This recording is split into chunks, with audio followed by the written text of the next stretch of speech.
Good morning. Reading the CIA report and its details of waterboarding and even more ghastly practices was not for the timid or the faint of heart.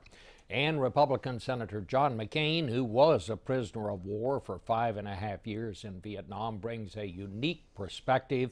He's also the author of a new book, 13 Soldiers, A Personal History of Americans at War. Senator, welcome to the broadcast. Let me just begin by asking you the question that troubles me the most about this. How is it that reasonable people, so many reasonable people, could come to such opposite conclusions about this report and what it brought to light? What do you make of that?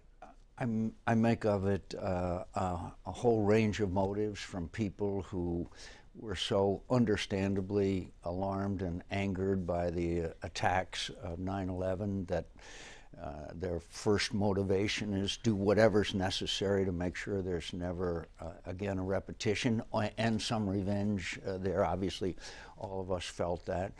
Ranging to now, frankly, some rewriting of history because there were violations of the Geneva Conventions for the treatment of prisoners. There were violations of the Convention Against Torture, which Ronald Reagan was a primary signatory of.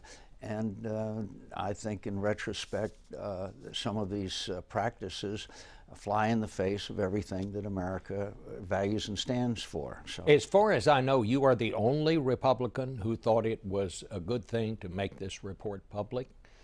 Well, frankly, I also had some mixed emotions about it, but the reason why I think came down and said that we should is because that's what America is all about. We do things wrong, we make mistakes, we review those, and we vow never to do them again. And frankly, this idea that somehow this is going to make our enemies more likely to attack us, I don't think so. They're beheading Americans right now.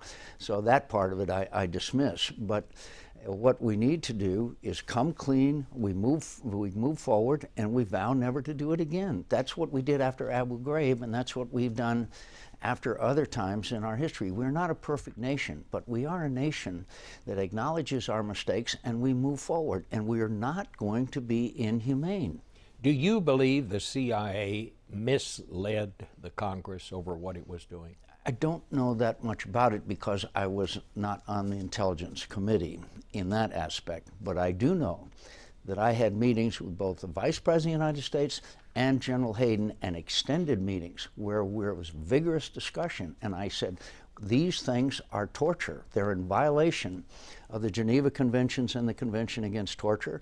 And later on, as you know, in 2005 and 2006, we enact legislation to prohibit what they were arguing for.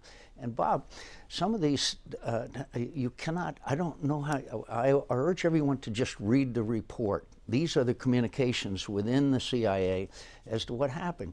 You can't claim that tying someone to the floor and have them freeze to death is not torture. You can't say 183 times someone is waterboarded. And by the way, on waterboarding, it began with the Spanish Inquisition. It was done during the Philippines War.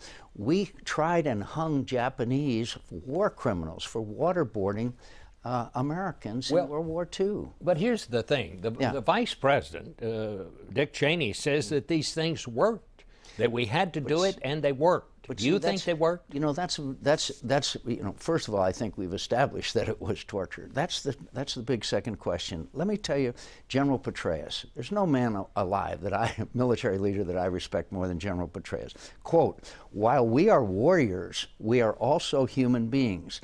If you want information from a detainee, you become his best friend, and that is what worked for us with our special operators as well as our conventional forces in both Iraq and in Afghanistan. I think we should give some weight to General Petraeus's view. And yesterday, or day before yesterday, whenever Mr. Brennan spoke, he said, quote, it was unknowable whether though they could have gotten the information without using this torture or not. That's a pretty ambiguous kind of a statement, as you know. So then the question is did we get the actionable material? I think that it shows that in a number of cases that the CIA is claiming that these EITs, isn't that Orwellian, calling it EITs? But anyway, that they got that information, and there's a counter factual argument made by this report that they got the information before they did the enhanced interrogation techniques. But Bob, could I just say, it's not about them. It's about us. It's about us. What we were, what we are, and what we should be. And that's a nation that does not engage in these kinds of violations of the fundamental basic human rights that we guaranteed when we declared our independence.